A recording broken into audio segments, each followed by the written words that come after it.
I titled our mind map today, The Art of Mental Transmutation. The premise of our conversation is from this quote here from the book, The Kybalion. Mind, as well as metals and elements, may be transmuted from state to state, degree to degree, condition to condition, pole to pole, vibration to vibration. True hermetic transmutation is a mental art. Before we get into discussion, some of you have been asking about my thumbnails. So Daniel, who I met through this channel, does many of my thumbnails. I'll put a link in the description over to his Instagram profile. Him and I have interesting stories. I actually met him on my Instagram profile. I noticed that someone was liking my posts back to back to back, and I clicked on his profile, and I saw his art, and I sent him a message asking him if he would be interested in allowing me to place his art in my thumbnails. He allowed me to do it, and then I ended up hiring him, and I continue to hire him to make many of my thumbnails.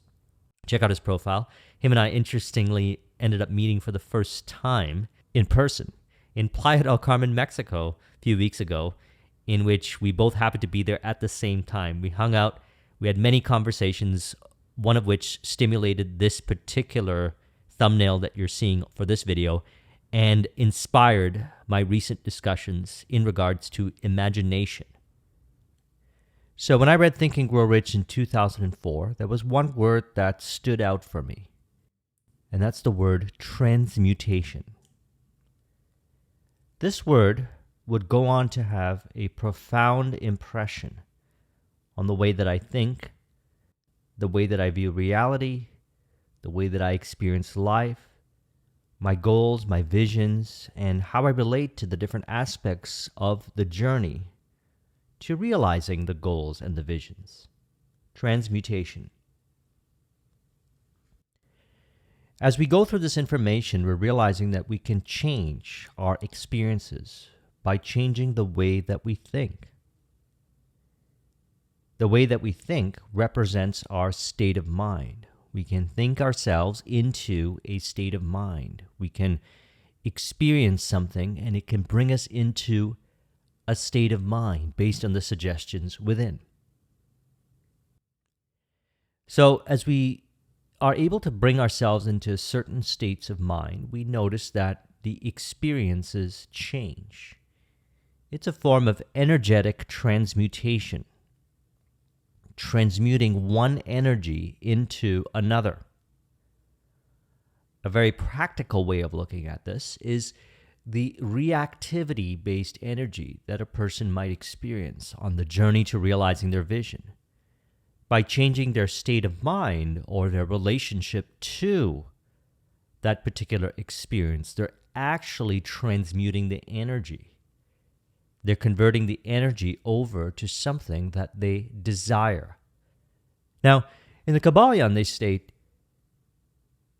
the Hermetists were the original alchemists, astrologers, and psychologists. From astrology has grown modern astronomy. From alchemy has grown modern chemistry. From the mystic psychology has grown the modern psychology of the schools. But it must not be supposed that the ancients were ignorant of that which the modern schools suppose to be their exclusive and special property. This is one thing that I've recognized on the journey. We all say the same things, and we say it in different ways. And one of our goals is to reconcile the different perspectives and bring them into harmony. Then we understand more so what this means, transmutation. So let's continue a little further. The records engraved on the stones of ancient Egypt show consecutively that the ancients had a full comprehensive knowledge of astronomy. The very building of the pyramids showing the connection between their design and the study of astronomical science.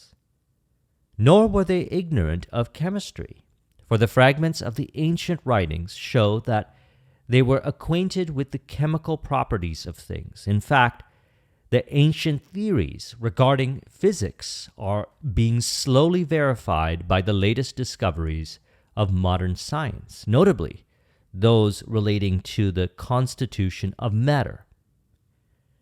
Nor must it be supposed that they were ignorant of the so-called modern discoveries in psychology. On the contrary, the Egyptians were especially skilled in the science of psychology, particularly in the branches that the modern schools ignore, but which, nevertheless, are being uncovered under the name of psychic science.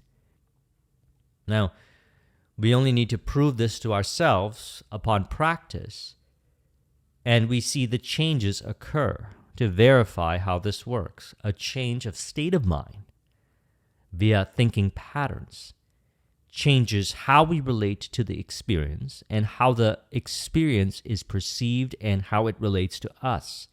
This implies for environments, for people, anything on the day-to-day journey to realizing our vision. And for me, this is one of the reasons why the word transmutation continues to have a great impression on how I experience life, how I experience reality. You see, I change myself, and other people reflect that change within myself. By change, I mean acceptance. And by acceptance, I mean the vision as subconscious fact, or seeing the imagination as reality, or mind as reality, and outer world as the effect. This allows me to fuse with my visual representation of what I love, and as we've been discussing, what we love can never be taken away from us. It can only be expressed into form. People, environment, circumstances, and information reflect the theater of our imagination. And what's happening in between of this way of thinking is the energetic transmutation. We'll experience the energetic change. We feel it. Remember, we discussed this. Feeling is the secret. And so they say transmutation is a term usually employed to designate the ancient art of the transmutation of metals, particularly of the base metals into gold. The word transmute means to change from one nature, form, or substance into another, to transform. And accordingly, mental transmutation means the art of changing and transforming mental states, forms, and conditions into others. So you may see that mental transmutation is the art of mental chemistry, if you like the term, a form of practical mystic psychology. So I want to tie this into our discussion we had a few months ago in regarding anandamide, the bliss molecule. And this relates over to flow, because while we're in flow, the alchemy of flow, what is experienced, the neurotransmitters, dopamine, increases attention, information flow, and pattern recognition. Norepinephrine triggers a glucose response, so we have more energy, increasing arousal, attention, neural efficiency, and emotional control, thus producing, we could say, a high. Endorphins relieve the pain and induce pleasure. Serotonin, at the end of the flow state, when a person is in a flow state session at the end, it fills the brain with an afterglow effect. This leaves you feeling bliss, and it is felt while the flow state has already come and gone. Now, anandamide, as discussed in that video, and I recommend watching it, we discussed it from a few perspectives, tying it into as well the origins of mental alchemy. I'll put a link in the description to that video. Anandamide is another molecule that is released while we're in flow states, which elevates our mood, relieves pain. It has also been proven to amplify lateral thinking, the ability to link disparate ideas together. Now, what this does is causes a person to let go of overthinking, unnecessary complexity in the mind, which allows them to maintain the mental state, which allows them to see things for how they truly are, which is in harmony with their vision. They're living from their imagination, and they're experiencing the outer world change as they maintain that state of mind. Let's talk a little bit more about anandamide. It's a neurotransmitter that I am very fascinated by. Anandamide was the first endocannabinoid to be discovered. It participates in the body's endocannabinoid system by binding to cannabinoid receptors, the same receptors that the psychoactive compound THC acts on. Now, the name anandamide is taken from the Sanskrit word ananda, which means bliss. So, a person experiences bliss, and we can relate this over to brain waves. Flow is found in alpha waves or alpha brainwave frequency. We got gamma waves, beta waves, alpha waves, theta waves, and delta waves. Each of them serve an important role. We don't see this as one is better than the other. They serve an important role. However, what we're zoning in on in last video as well as this one is the alpha wave and theta waves. Theta waves are a doorway to enter into certain states of mind. Through our Neville Goddard conversations, we refer to this as state akin to sleep, in which a person is borderlining sleep, but they're still awake enough to stimulate in their imagination an inner dialogue or imaginal scene, which brings a person into a state of mind in which they fuse with that state, which then expresses itself as the changes. That's done in theta. Now, this is also done in alpha. So when a person is in flow state, they notice that they are trusting their imagination a lot more. They're able to understand the reality of their imagination as the source and expression, thus transmuting the energy. As we have discussed what Nikola Tesla had shared with us, if we want to understand how reality works or the nature of reality, think in terms of energy, frequency, and vibration. We live an energetic existence, thus feeling is the secret, and the feeling is stimulated by what represents it in our mind, the thinking patterns, what we see in our imagination. And while we're in alpha state of mind, which is the flow state, we'll talk about how to get into it. Further discussions were had in the flow series in regards. I recommend watching that. I'll put a link in the description to it, which I even added a video on Tuesday to contribute to that playlist to further dimensionalize. We recognize that by thinking a certain way or keeping our mind essentially on what we truly desire for a period of time will allow us to get into a certain state of mind, in which then, when we're in that state of mind, we feel a sense of peace, calm. We have released unnecessary complexity in regards to the five sensory experience. And thus, we go through the transmutation process. We actually let go of the unnecessary force-based thinking in regards to desire and know that the desire is fulfilled in the mind, thus having that impress upon the subconscious mind to express accordingly. And so they say, the first of the 7 Hermetic principles is the principle of mentalism, the axiom of which is the all is mind, the universe is mental, which means that the underlying reality of the universe is mind, and the universe itself is mental, that is, existing in the mind of the all. If the universe is mental in its nature, then mental transmutation must be the art of changing the conditions of the universe along the lines of matter, force, and mind. So you see, therefore, that mental transmutation is really the magic of which the ancient writers had so much to say in their mystical works. If all be mental, then the art which enables one to transmute mental conditions must render the master the controller of the material conditions as well as those ordinarily called mental.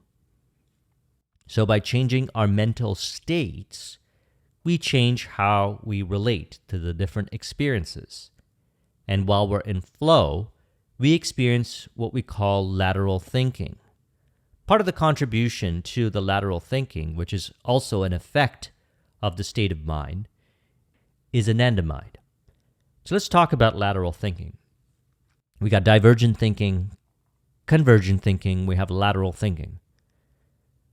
Lateral thinking allows us to see things for how they truly are, which is in harmony and in contribution to your vision.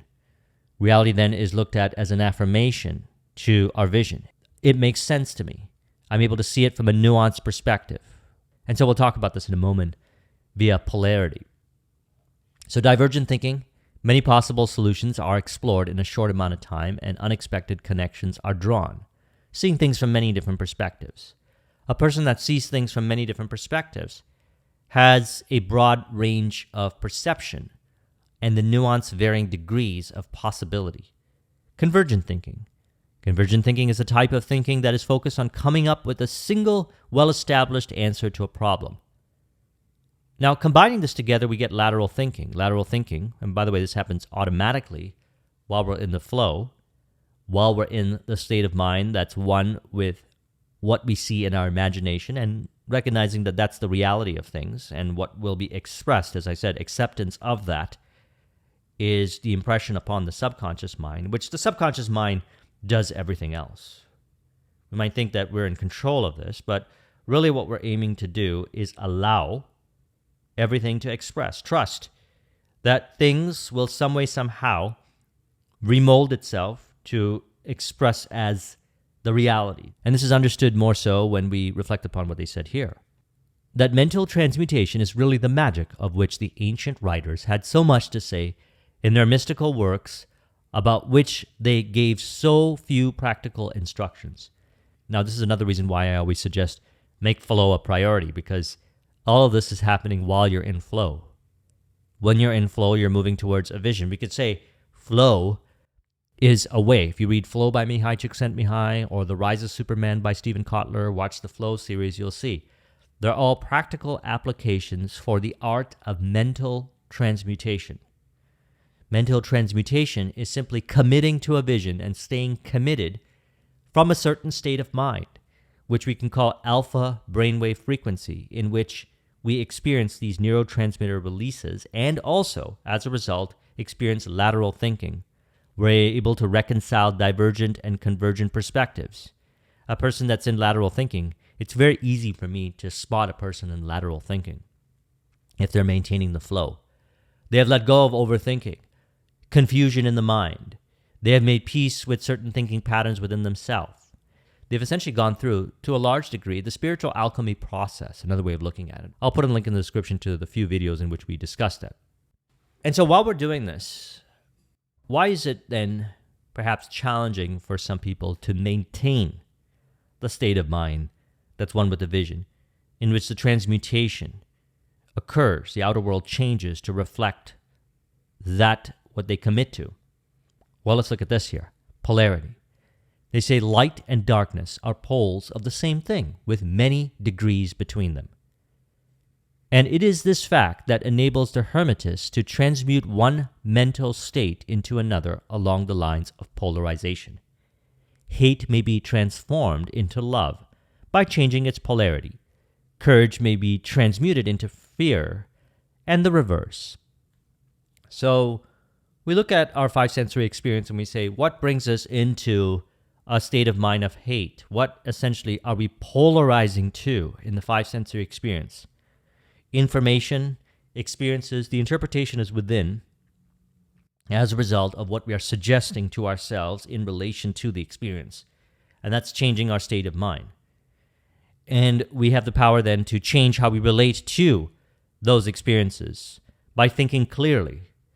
And courage may be transmuted into fear, and the reverse, they say. So something a person reacts to may bring them into fear, or something a person experiences brings them into courage, both inner and outer. So it's all meaning from within still, but outer is a reflection of inner, what's going on within ourselves. And so we want to understand then degrees of polarity. So let's get into that. It is stated, where does darkness leave off and light begin? What is the difference between large and small, between hard and soft, between black and white, between sharp and dull, between noise and quiet, between high and low, between positive and negative. The principle of polarity explains these paradoxes. Let us take a radical and extreme example, that of love and hate. Two mental states apparently totally different, and yet they are degrees of hate and degrees of love, and a middle point in which we use the terms like or dislike, which shade into each other so gradually that sometimes we are at a loss to know whether we like or dislike or neither. An understanding of this principle will enable one to change his own polarity as well as that of others if he will devote the time and study necessary to master the art. So we could say then, it's what we polarize to that changes our state of mind. And what we polarize to is what we are suggesting to ourselves or bringing to the surface as a result of our subconscious beliefs that are in the subconscious mind, which reveal where we are going to go next based on our own subconscious thinking. So an example, a person gets involved with starting a business, and they do the necessary things to, let's say, put up their website, create the product or service. The next step is to reach out to the marketplace, maybe start a social media profile. Now all of a sudden they get reactive. They start to feel perhaps imposter syndrome or thinking patterns in relation to them not being good enough. And as a result, they begin to, we could say, procrastinate or create some kind of complexity in the mind of some other things they got to do rather than doing the things that they really know they have to do. In other words, they're not being honest and real with themselves and staying committed to what they imagine. Now, this kind of reactivity or thinking patterns brings them into a different state of mind. And they observed in reality the expressions of their thinking patterns, the procrastination, etc. When that is really an opportunity for them to say, listen, the way I relate to putting myself out there, communicating, sharing my information, is it really true or accurate to how I imagine myself to be? If a person has imposter syndrome, in which they don't believe themselves to be worthy of expressing, they're looking around and seeing others who are expressing, and they're comparing themselves and saying, I don't necessarily have the experience. They need to think more accurately, such as, people are ready to show up to receive what it is that I have to offer. My experiences that I've had in life are valuable. And when they have these kinds of internal dialogues and internal conversations within themselves from the perspective of accuracy in relation to putting themselves out there, they then bring themselves in a certain states of mind in which they automatically express. They put out the content, they start the advertising campaign, and so forth. So essentially what they've done is they have changed their relationship to what they polarize to. They want to pick up the phone and make a phone call, but they're polarizing themselves to their interpretation in regards to how the conversation would play out. And what they want to realize is that they're creating that whole experience from themselves, within themselves, as a result of their thinking pattern. Now, as we have discussed, and we'll continue to discuss, that the change of inner conversation or thinking patterns or perspective in relation to whatever facilitates the change. That's the art of mental transmutation. They have this mental transmutation, let's say, of anger, hate, frustration, and they transmute that into what appears as the opposite of that particular emotional response or reactivity. Person goes from, I hate doing these things, to I love doing these things. Now, this is one of the important keys of working with this information. A person can go from hate into love. Vice versa, they can go from love into hate. And that's all thinking patterns within that is revealing a person's state of mind that they're in. And when they place themselves in a state of mind that is one with the vision, They experience more flow, which then we can say releases the neurotransmitters and whatever else, and a lot of other things. There are things that we might not know that are occurring, but they do occur. And part of it is the lateral thinking. We understand how that works to a certain degree. So what do? We change our state. Let's talk about this in relation to our conversation. Intuitive self-talk, such as what I shared earlier.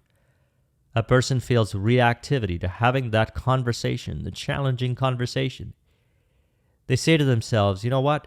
I am just polarizing to a certain thinking pattern in which it plays out as certain experience, in which I interpret the conversation to go from a place of stress and frustration. These thinking patterns, if I encourage, will bring me into a different state of mind in which from that state of mind I will experience reality from that state of mind, which is a mirror reflection of that state of mind. And I recognize this as an energetic level. How I emotionally react or feel right now, I have the ability to transmute this energy by maintaining the state of mind that's one with the vision. Thus, what I'm going to see is this conversation playing out more so than ever before from the perspective of love and harmony. Then what happens is they actually feel the energy change within themselves. They're experiencing the energetic transmutation of the energy as a result of being in a different state of mind that they have entered into via that conversation. And from that perspective, they carry on and have the conversation, and they notice it's a different conversation than they once had imagined that may have been true, but blessedly, they were able to catch themselves and bring themselves into a different state of mind. Now, this is self-talk, but I also like to change my state via conversations with others. Because I always say this, people reveal to us what is going on within ourselves. They reveal our state of mind, our internal thinking patterns that are buried within the subconscious, which they bring to the surface through our conversation, and we can feel it, and we recognize then what we are creating as a result of how we emotionally relate. And from this provides insightful data in which when we take this data that we get and we change our thinking patterns in relation to, because remember, the changes are happening within. We're aiming to change inside so that the outer world changes. We're talking about mental transmutation, the changing of states mentally so that the outer world expresses from the states of mind. What we say when we converse with another person being an expression of mind. The behaviors on how we relate with another person, how we interact with another person, being a reflection of the state of mind. The voice tonality, the body language, and everything is an expression of the state of mind. And we know then what we are polarizing to. Was it something that they said? Was it something that they did? All of that are still from within ourselves. They are suggestions. We are self-suggesting. As I mentioned before, in a video that I released, I think it was a few weeks ago, I'll put a link in the description to it. It's all self-suggestion in relation to. We want to see it from this perspective if we want to maintain that state of mind that's one with the vision, so we could actually see via the mental transmutation, the state of mind. The energy changes, and thus everything changes from the energetic change, or the energy transmutes from one to another. Another one of my favorite, which removes a lot of overthinking in regards to, is just complete the next task from a place of flow. What's the next thing you got to do? What's the next task, the project? Just commit to doing it and do it from a place of flow. And what that does is it depolarizes you from what you have been polarizing to, what someone said, what someone did, etc. Environment. Now, this one is very interesting to me. I found that when I go to certain environments, certain parks, and I had a conversation with someone the other day, and she discussed about how when she goes to a certain park and sits on a certain bench, she feels a certain way. She gets back into a state of mind in which she feels that she's able to be how she really is. It's interesting, a certain park and a certain bench. Now, we can rack our mind and try to find what the reason is and the explanation is, and certainly a person can do that if they would like. But whatever the reason may be, that brings a person into the state of mind in which they desire to be in, one where they feel centered, at peace. And so I would just encourage doing it. So the simple thing that I said to her was, why don't you just go there more often? And she said, oh, that's a great idea. I don't feel like I go there enough. I know that every time I go there, it resets my reactivity. I depolarize myself from whatever it is that I had polarized myself to. And I bring myself back into a state of mind and a flow. Same is to be said about exercise. Now, some of these things might be applicable for you. Some of these things might be applicable for one person versus another. That is why all throughout the videos, I always recommend finding your own ways. Certainly what I share is a result of my own experience and working with thousands of others in regards to mental transmutation when it comes to business, relationships, personal life, etc. Which again is entering into certain states of mind, and through those states of mind, transforming the energy which then expresses as the reflection of that state of mind. It's all done through states of mind. And so the energy changes by the changes that occur within ourselves.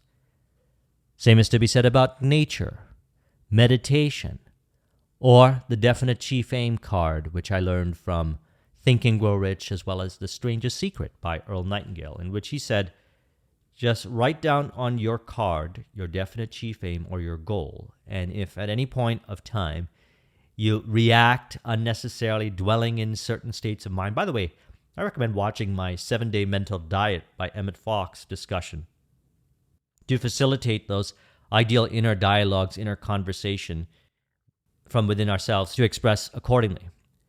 And the key to this is that when you pick up this card, it's an association that we have. We can read the card, but for what I do is, I haven't done it in a while, but I do have it with me. I've always had it. Since 2004, I've worked with this definite chief aim card.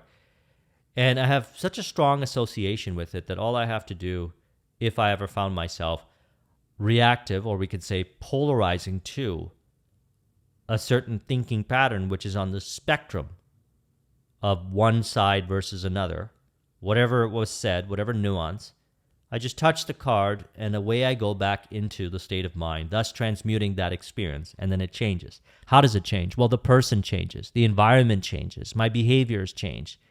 I really don't even think about what is going to change or how it's going to change. I know it's going to change.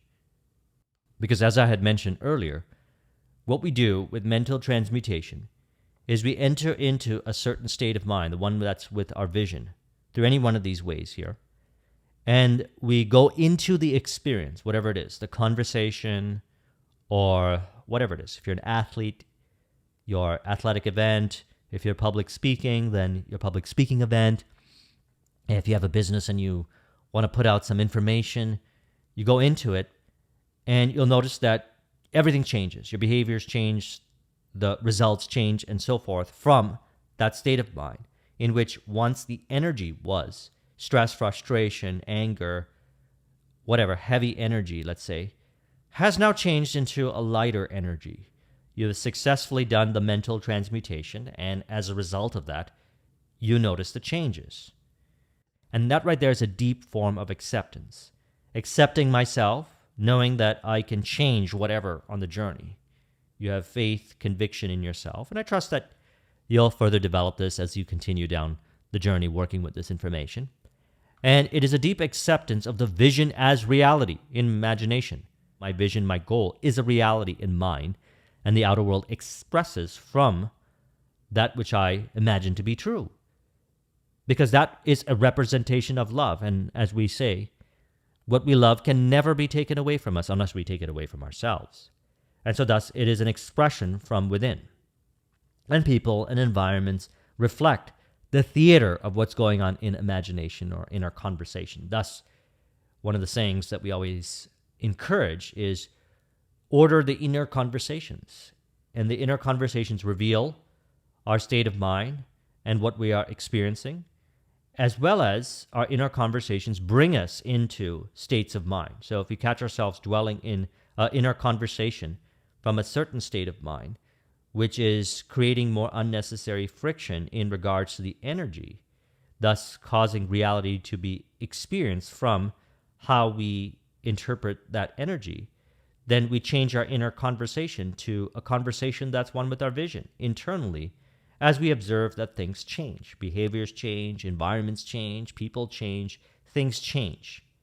That is part of the art of mental transmutation.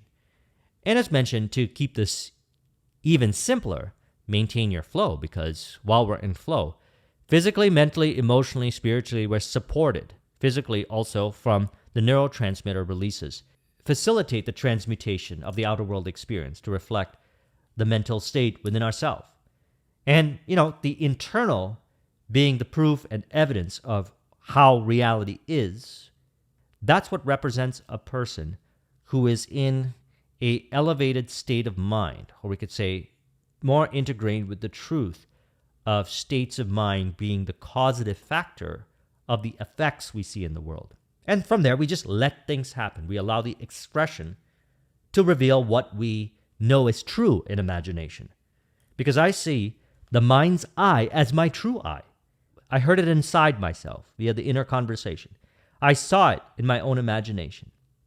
And perhaps it's beyond current understanding of the five sensory experience, but it has proven itself many times in my past to be true. And through this process, we become our own best friend as well. By building this internal relationship with our inner world, we see the inner world as the reality and outer world as the expression of that reality. Outer world being a reality, but the expression of the inward reality. This reminds me actually of the book The Alchemist by Paulo Coelho, where he said something like, the boy and his heart became friends, and neither were capable of betraying each other. I also discussed this a little bit from a different slant in regards to the conversation I had about being my own best friend in imagination. I'll put a link in the description to that. So the love of this world is reflected by the love from within. And so that's what they're suggesting here. Let's read it again, which I find to be true. I came across the word transmutation from Think and Grow Rich, and I started exploring it. Brought me into the power of the subconscious mind, brought me into the Kybalion, and Kybalion actually introduced me to the ancient alchemical texts, Corpus Hermeticum, the Emerald Tablets, and other information that seemed to interestingly show up as I was open to understanding it even more so, and it started to make even more sense. So again, they say, what is the difference between large and small, hard and soft, black and white, sharp and dull, noise and quiet, high and low, positive and negative?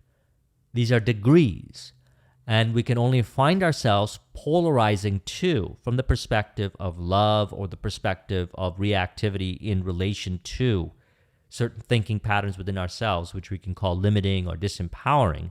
It's the interpretations that we're assigning from within in regards to whatever the representations are of these aspects that shifts our state of mind from one state of mind or another. And as long as we recognize that that's what's happening, we can find these thinking patterns within ourselves and change it. And as I had mentioned many times, one of my favorite ways of doing this is working with flow. Because while I am in flow, I notice that a lot of the thinking patterns change. I also like to complement it by uncovering the programming within myself via the power of the subconscious mind, as discussed in Joseph Murphy's book, and reveal these patterns that a lot of times might not be apparent unless we involve ourselves with some deep introspection. Change our relationship in regards to the five sensory experience, the different elements, or the degrees between the two poles, via the change of the thinking patterns, which then changes our self-image, our paradigm.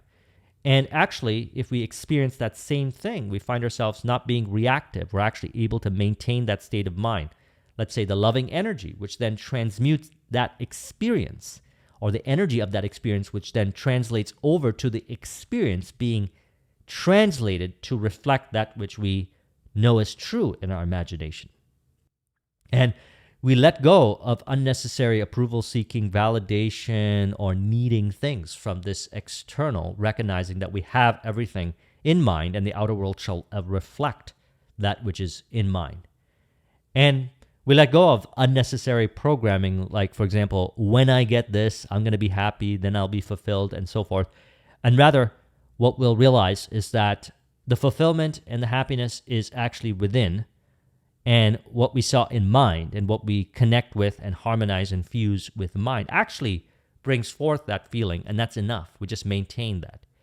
And as mentioned, if a person has challenge maintaining it, then perhaps some of the information covered in this video or doing these simple things can bring us back into the state of mind, such as intuitive self-talk, conversations with others in which patterns are revealed, made peace with, like masterminds, complete the next task to bring us into flow, ideal environments, exercise, nature, meditation, or the goal card. Otherwise, I refer to this as the definite chief aim card. So I trust you found this video to be helpful. We shall be further discussing it from different degrees, from different perspectives. And let's conclude this to further instill this understanding by reflecting upon the brain waves and our understandings of divergent thinking, convergent thinking, and lateral thinking. We could say, I realize that I'm able to bring myself into a harmony in which I'm able to reconcile divergent and convergent thinking to bring forth accurate thinking in relation to the different experiences in regards to polarity, thus bringing me into an alpha state of mind, which is further encouraged by the experiences, how I feel, physically, mentally, emotionally, spiritually, allowing me to transmute with ease, with joy, with bliss, the outer world experiences, which is a result of the energetic transmutation from within, maintaining my state of mind as I experience, as I feel viscerally, the energy changing to reflect my vision. Through this process, I'm able to maintain my flow, alpha waves, and as needed, slip into theta to bring forth ideas, hunches, inspirations, perspectives, as well as stimulate the visions of my goals and how I see the different relationships to be truly so from the perspective of love in my imagination in regards to the different elements of the five sensory experience to bring forth a sense of peace, calm, which transmutes reality to reflect accordingly. If you would like a copy of this mind map, the link is in the description. Thank you very much for watching. I'll talk to you soon. Take care.